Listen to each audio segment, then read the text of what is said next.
I received a request to show some of the homebrew contraptions that I have. I'm going to show some of them because I really need to pay more attention to these video requests. This is a very simple build. This is a container that is made out of an old roll of pretty heavy duty tape. I think this is a 2-inch roll of tape. Where's my measure? 2 or a 3-inch?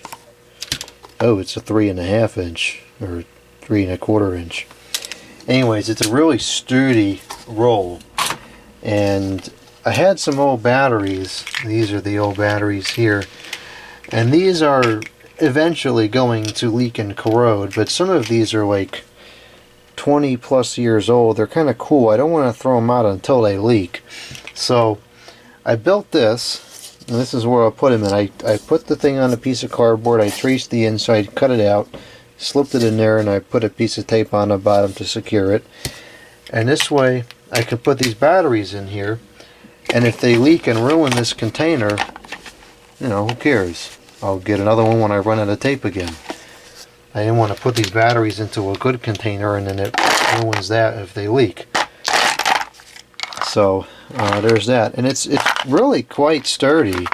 You know, you could even make the bottom out of wood or something, and you'd have a really sturdy container.